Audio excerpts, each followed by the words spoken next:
The best gift would be if you just died. The words didn't echo. They landed, each one a perfectly polished stone dropped into the dead silence of the wedding planner's office. They were spoken by my daughter Jessica with a smile that didn't reach her eyes. Her fiancé Mark just stood beside her, adjusting his tie, his silence a form of applause. Outside, the sun was shining on a perfect spring day, but in that room, a glacial winter had just begun. I looked at the glossy brochures spread across the table, images of floral arrangements and fairy tale venues that I was paying for, and my breath caught in my chest. I wasn't just a mother. I was the bank, the open checkbook, the means to an end, and now I was an inconvenience slated for erasure. That single sentence wasn't just a moment of cruelty. It was a single, dark thread pulled taut, revealing the ugly pattern in a family picture I thought was perfect. It was the moment I realized I wasn't weaving a legacy of love, but was instead caught in the twisted threads of karma's tapestry, and it was up to me to cut myself free. If you want to know how this nightmare began and how I fought back, make sure you're subscribed and let me know in the comments where you're watching from. It all started with a house.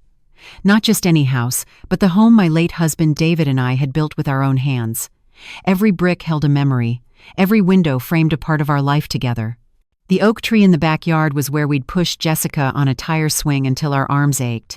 The kitchen, with its worn linoleum floor, was where we'd celebrated every birthday, every small victory. After David passed, that house was my sanctuary. It was my past and my security. But a year ago, Jessica and Mark sat me down in that very kitchen. They spoke of their dreams, of a future that required a significant down payment for their own perfect home. They spoke of the market, of opportunities. "It's an investment in our future, Mom, our family's future," Jessica had said, her hand covering mine, so I sold it. I packed up 35 years of memories into cardboard boxes, handed over a check for $200,000, and moved into a small, sterile apartment. I told myself it was for love. I told myself that a house was just wood and nails, but a family was everything. I loved them unconditionally, and I believed that love was reflected back. I had no idea I was just liquidating my worth in their eyes. The financial sacrifice was immense, but it wasn't the only one. My passion had always been my garden. It was where I felt closest to David, tending to the roses he'd planted. When I moved into the apartment, my garden shrank to a few sad-looking pots on a concrete balcony. I gave up my Sunday mornings with the local gardening club, the dirt under my fingernails, the simple peace of watching things grow. Why? Because Jessica needed me. I became her unpaid assistant, her on-call therapist, her personal chauffeur. I spent my weekends driving her to cake tastings, dress fittings, and venue tours. I spent my evenings listening to her agonize over invitation fonts and seating charts. When she was stressed, I was the one who brewed her chamomile tea and listened for hours. When Mark's car broke down, I gave them my own so they wouldn't be inconvenienced, taking the bus for weeks. I poured my time, my energy, and my entire emotional world into the foundation of their happiness. I thought I was building a life for them. I was actually just digging my own grave, and they were patiently waiting to push me in. Jessica wasn't born a monster, I have to believe that. She was my little girl who loved chasing butterflies, but she was also weak, deeply insecure, and utterly mesmerized by Mark. Mark was different. He came from old money, or so he claimed, and he dripped ambition and disdain for anything he considered common. He saw me, a retired librarian living off a modest pension and the equity from her sold home, as a relic. I overheard him once, speaking to Jessica in what he thought was a private moment. "Your mother's taste is so provincial, darling. We need to elevate. Think of our brand." He wasn't building a marriage, he was engineering a brand, and I didn't fit the aesthetic. He convinced Jessica that my love was a form of control, that my sacrifices were a debt she would have to repay with attention. He twisted my maternal affection into a burden. Jessica, desperate to keep this man who she believed was her ticket to a better life, began to adopt his worldview. She wasn't just greedy for money. She was starved for an approval he would only grant if she cut ties with her past, and that meant cutting me out. After my death wish comment, the cruelty became more overt. The phone calls for my opinion stopped. When I'd show up at their apartment, offering to help, I was met with sighs and eye rolls. One afternoon, I arrived to find them finalizing the menu with the caterer. Jessica introduced me not as her mother, but as our primary investor. The word stung, reducing me to a transaction. Later that week, I found the guest list accidentally left on the counter. My side of the family, my 2 sisters and their children, had a large red line drawn through their names. When I asked about it, Mark didn't even look up from his phone. "We had to make some tough cuts for seating, Sarah. It's a numbers game." He called me Sarah, not Mom, not even by my first name with any respect. It was the cold, dismissive address of a superior to a subordinate. They were systematically erasing me from the event I was making possible, chiseling away at my identity until all that was left was the signature on the checks. I was being pushed further and further into a corner, and they were enjoying it. The final straw came a week later. They were hosting a lavish engagement party at a downtown rooftop bar. I wasn't invited. I only found out because my niece saw the pictures on social media, Jessica and Mark laughing, surrounded by their beautiful, wealthy friends, toasting to their future. There was a photo of Mark's parents standing proudly with the happy couple. My place had been filled. I sat alone in my silent apartment, staring at the picture on my phone. The grief was overwhelming, a physical weight that made it hard to breathe. But then, something else surfaced through the tears. It was a cold, hard clarity. The crying stopped, the shaking stopped. I looked at the photo of my late husband on the mantelpiece. David had always been the pragmatist. "Love with your heart, Sarah," he used to say, "but always protect it with your head." I had loved with my heart until it was shattered. Now, it was time to start using my head. I walked over to my old roll-top desk, a piece I'd refused to sell, and pulled out a thick file folder. The decision wasn't loud or dramatic.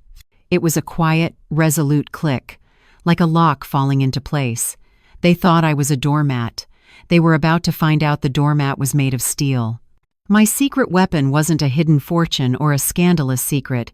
It was foresight, born from David's gentle skepticism.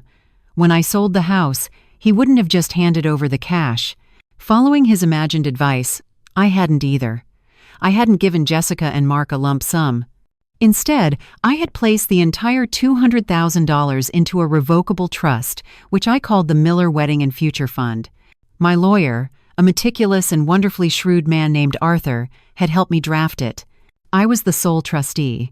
The funds were earmarked specifically for wedding expenses and a down payment on a marital home, with clear stipulations. But the most important clause, the one Arthur insisted on, was Article 4, Section B. In the event of irreconcilable differences or a fundamental breach of familial trust, as determined by the sole discretion of the trustee, the funds can be immediately reallocated in their entirety to a charitable cause of the trustee's choosing. It was my emergency exit, my financial parachute. Jessica and Mark had been so blinded by the dollar amount, they'd skimmed the paperwork and signed without a second thought. They thought they were holding the key to a treasure chest. They had no idea I was the only one who could turn the lock. The next morning, I didn't call Jessica. I didn't rage or cry. I made 2 calm, precise phone calls. The first was to Arthur, my lawyer. I explained the situation, from the death wish comment to the party snub. His response was not of shock, but of grim validation. "This is the contingency we planned for, Sarah. Are you ready to proceed?" I told him I was. The second call was to my financial advisor, instructing him to halt all pending payments from the trust, effective immediately. No more checks would be cut to the florist, the caterer, or the ridiculously expensive venue. It was a silent move, a quiet turning of a valve. On their end, nothing would seem different yet. The sun was still shining, their plans were still in motion. But I had just planted a seed of chaos, a time bomb set to go off, not with a bang, but with the deafening silence of a declined payment.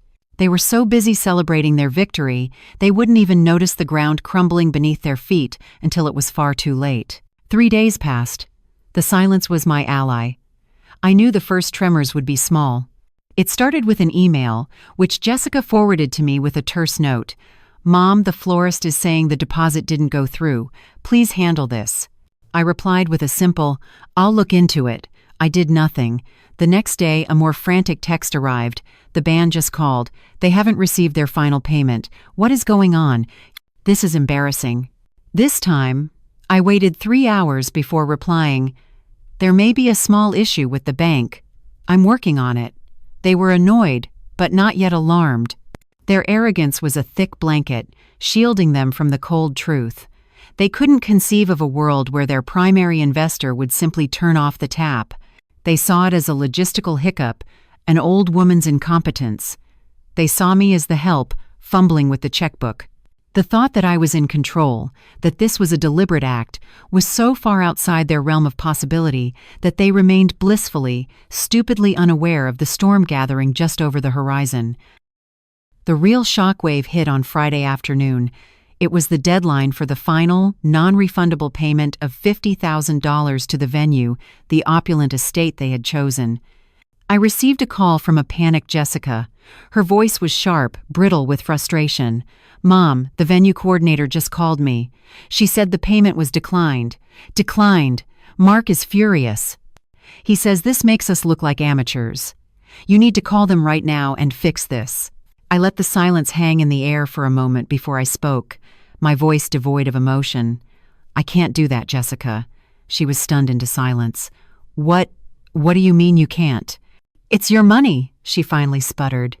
"Actually," I said, the words feeling powerful on my tongue, "according to the trust agreement you signed, it's my legal responsibility to manage the funds. And I've discovered some irregularities that require a full review before any more capital is dispersed." The line went dead quiet. The blanket of arrogance had just been ripped away, and for the first time, I could hear the chill of fear in her breathing. The power had officially shifted. What do you think they'll do next? Let me know your predictions in the comments below, and if you're finding strength in this story, please hit that like button to support the channel. The panic didn't take long to curdle into accusation. That evening my phone rang. It was Mark. The charming, sophisticated veneer was gone. His voice was cold and hard. "I don't know what kind of game you're playing, Sarah, but it ends now. You are jeopardizing my wedding. My wedding, not our wedding." It was a telling slip. I could hear Jessica crying in the background, muffled sobs of, "Just fix it, Mark," he continued. "Jessica is a mess because of you. You will transfer that money by morning or we will have a serious problem." The threats were hollow, and he knew it. The true desperation came through in the tension in his voice. I imagined them in their pristine apartment, the facade of their perfect life starting to crack. The blame was likely flying, his calculated charm turning on her now that she had failed to manage her mother. Their union, which was built on the promise of my money, was now being tested by the lack of it. And it was failing, beautifully. I didn't need to attack, I just needed to hold my ground. My new strategy was one of detached, bureaucratic calm. When Jessica called me, weeping, I spoke to her in the gentle but firm tone of a bank teller explaining policy. "I understand your frustration, dear, but the terms of the trust are very clear. I have a fiduciary duty to investigate these irregularities." When she asked what irregularities, I simply said, "A fundamental breach of familial trust, among other things. It's all under review." The vague corporate language drove them mad. They were used to emotional outbursts, to tears and arguments they could manipulate. They had no idea how to fight a calm, resolute woman quoting legal documents. I would send them emails with subject lines like "regarding the Miller wedding and future fund, CCing Arthur's office." Each message was a small, precise strike, reminding them that this was no longer a family squabble. This was a legal and financial matter, and they were on the losing side. I was letting their own guilt and fear create the monsters that would haunt them. When the threats and demands failed, they pivoted to a sickeningly sweet display of remorse. Jessica appeared at my apartment door, holding a bouquet of cheap carnations, her eyes puffy from crying. "Mom, I'm so sorry," she began, the words sounding rehearsed. "I haven't been myself. The stress of the wedding. I say stupid things. You know I love you." She tried to hug me, but I stood my ground. The performance was transparent. It wasn't an apology for her cruelty. It was a desperate bid to get the money flowing again. Mark tried a different angle, calling me and speaking in a low, conspiratorial tone. "Sarah, Jessica is just young. She adores you. Don't let a silly comment ruin everything we've built." He was trying to cast me as the vengeful old woman, the destroyer of their happiness. They dangled the illusion of a happy family in front of me, hoping I was still lonely and desperate enough to grab it. But they didn't understand. I wasn't lonely anymore. I had my self-respect back, and it was better company than they had ever been. Their faux apologies were the final confirmation I needed. It was time to close the trap. I had Arthur draft a formal letter. It didn't mention my feelings or their cruelty. It was a cold, legal document summoning them to a mandatory meeting at his office to discuss the final disposition of the assets held within the Miller Wedding and Future Fund. The letter stated that their attendance was required to proceed and that failure to appear would be considered a forfeiture of all claims. This was it. I was moving the battlefield from the emotional realm of family to the indisputable territory of law and finance. There would be no more tearful phone calls or manipulative visits to my apartment. The next time we spoke, it would be in a conference room, with a lawyer present and the full weight of their consequences laid bare on a polished mahogany table. I sent the letter via certified mail. The game was over. All that was left was the checkmate. The law office of Arthur Vance was exactly as you'd imagine. Walls of leather-bound books, the faint scent of old paper and quiet authority. I arrived early, sitting on one side of the long conference table, a single file folder in front of me. I was calm, my heart beating with a steady, resolute rhythm. Jessica and Mark arrived exactly on time, a united front of nervous hostility. Jessica's face was pale, her eyes darting around the room as if looking for an escape. Mark's jaw was tight, his attempt at a confident smile looking more like a sneer. They sat opposite me, the expanse of polished wood between us feeling like a canyon. "Thank you for coming," Arthur began, his voice neutral. "We are here to finalize the status of the trust." Mark leaned forward, his voice dripping with condescension. "Let's cut the drama, shall we? Sarah, you've had your fun. Just sign whatever you need to sign so we can get back to our lives." He still thought he was in charge. He had no idea he was a king who had already been deposed. I let his words hang in the air for a moment before I opened my folder. I looked directly at Jessica. "On April 17th, at the wedding planner's office, you told me that the best gift I could give you would be if I just died." Her face went white. I continued, my voice even and clear. "That statement, along with a pattern of subsequent behavior, constitutes a fundamental breach of familial trust under Article 4, Section B of the agreement you both signed." Arthur slid a copy of the document across the table, the relevant section highlighted in yellow. "As the sole trustee," I went on, my voice gaining strength, "that breach gave me full discretionary power to reallocate the entirety of the fund's assets. And that is precisely what I have done." I paused, letting the weight of the moment sink in. As of yesterday morning, the remaining $192,000 in the fund was legally and irrevocably transferred to a new, fully chartered nonprofit organization. I pushed a second folder towards them. On the cover, in bold letters, were the words, "The David Miller Foundation for Elder Dignity." The silence that followed was absolute. Jessica stared at the folder as if it were a venomous snake. Mark was the first to break. A humorless, guttural laugh escaped his lips. He looked at Jessica, but not with love or sympathy. He looked at her with pure, unadulterated contempt. "You idiot," he hissed, his voice low and vicious. "You had a $200,000 golden goose and you just had to strangle it. You're worthless. You have nothing." He stood up, smoothing his suit jacket.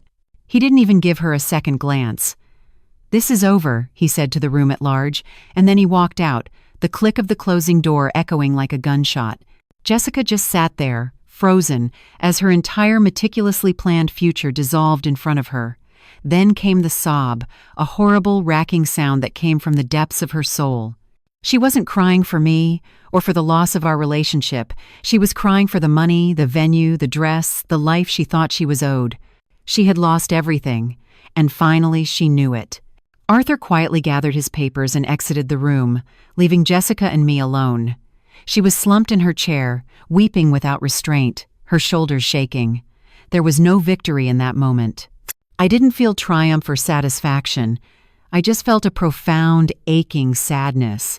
I saw not the cruel woman she had become, but the ghost of the little girl who used to hold my hand, the daughter I had loved more than life itself. I stood up, walked around the table, and placed a glass of water in front of her. She flinched, not looking at me. "The foundation will do a lot of good, Jessica," I said softly. "It will help people who have been discarded. people who have been made to feel worthless. I didn't say it to be cruel, but to state a fact. I turned and walked out of the conference room, leaving her alone with the consequences of her choices. The war was over. There were no winners, only survivors. And I had survived. 6 months later, the world looked different. I didn't move back into a big house. I found I didn't need one. My small apartment felt like a sanctuary, filled with light and the scent of the new roses thriving on my balcony. My life was no longer empty. It was full of purpose. The David Miller Foundation for Elder Dignity was thriving.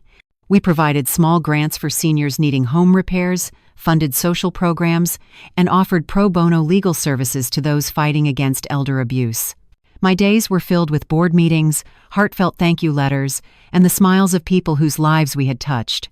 I reconnected with my sisters and their families, the true, unconditional love I had neglected. I learned that Jessica had moved to a small town a few hours away, working as a cashier. Mark had vanished from her life the day he walked out of that office.